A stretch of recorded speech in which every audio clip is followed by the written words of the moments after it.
이번에 소개해드릴 기사는요, 전국 전셋값이 하락세, 수도권도 3년 7개월 만에 전셋값이 하락했다라는 내용인데요.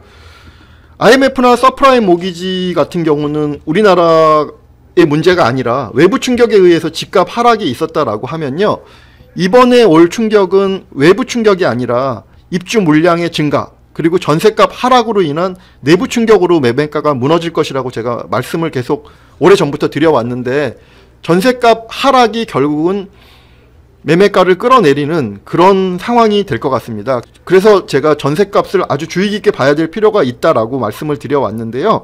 관련 기사를 좀 볼게요. 지난주에 전국의 전셋값 하락이 무려 5년 3개월 만에 왔다라고 말씀을 드렸어요.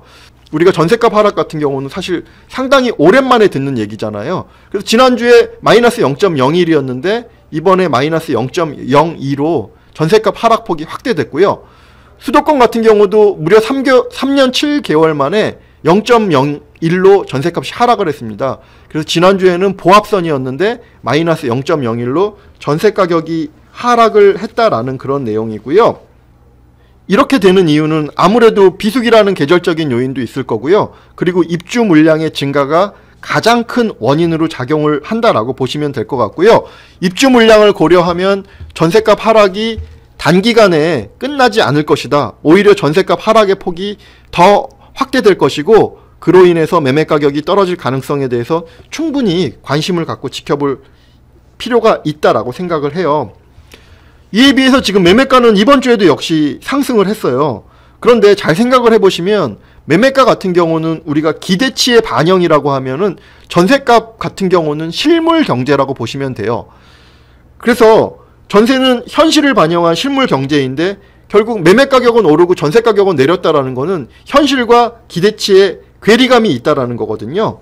자, 이게 기존에는 매매값도 오르고 전세값도 올랐으니까 현실과 기대치가 같이 갔었는데 이제는 두 개가 반대로 가는 시점이거든요. 그러면 과연 현실과 기대치 간의 괴리감이 있는데 어느 쪽으로 수렴할지에 대해서 아주 고민스러운 시점이기도 합니다.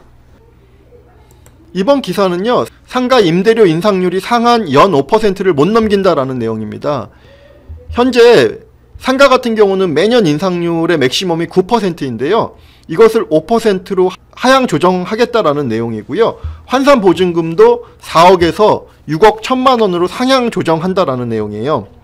먼저 환산보증금이라는 얘기가 나왔으니까 환산보증금을 잠깐 말씀드리면, 우리가 월세, 즉 상가 같은 경우는 보증금 플러스 월세의 구조로 되어 있잖아요.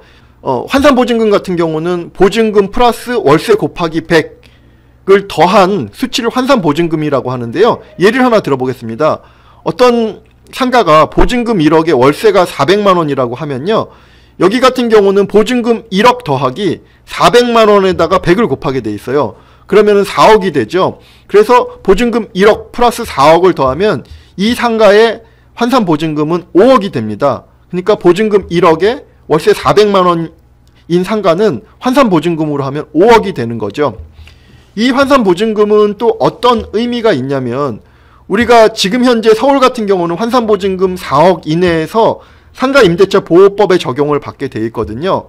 상가임대차 보호법이 왜 중요하냐면, 예를 들면은 제가 지금 뭐 1년 계약을 했는데 상가임대차 보호법의 적용을 받게 되는 4억 이내에 있는, 환산보증금이 4억 이내에 있다라고 하면은 집주인과 1년을 계약을 했어도 5년 동안 주장을 할 수가 있어요. 그런데 환산보증금이 4억이 넘어가게 되면 1년 계약하고 주인이 나가라고 하면 나갈 수밖에 없거든요.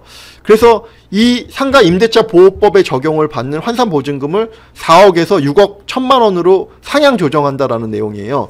그러니까 제가 지금 예를 든 보증금 1억에 월세 400만 원을 내는 어떤 상가가 있다. 이렇게 이제 예를 들어보면요, 이 상가 같은 경우는 환산보증금이 5억이거든요. 그래서 1억에 400만 원짜리 계약을 제가 1년짜리 계약을 했는데, 상가 주인이 현행의 법대로 하면 상가 주인이 1년 후에 장사 잘 되는 거 보고 나가주세요 라고 하면 나가야 되는 거죠. 왜냐하면 임대차 보호법이 적용되는 환산보증금이 4억이니까. 그런데 이 법이 개정이 돼서 6억 1천만 원이 된다라고 하면은 1억에 400만 원으로 세에 들어있던 저는 환산보증금이 6억 1천만 원으로 올라가게 되면은 상가 임대차 보호법에 적용을 받는 상가가 돼서 이제 저는 안 나가도 되는 그런 상황이 생기게 되는 거죠. 그래서 환산보증금이 이렇게 올라가는 것이 중요하고요. 6억 1천만 원까지 환산보증금을 올리게 되면 전체 상가의 한 90% 정도가 혜택을 받는다라고 하니까 이것은 상가 임차인 입장에서는 아주 중요한 의미가 있는 법이라고 생각하시면 될 것 같아요. 자, 오늘의 기사 해설 이렇게 몇 가지 기사를 다루어 봤습니다.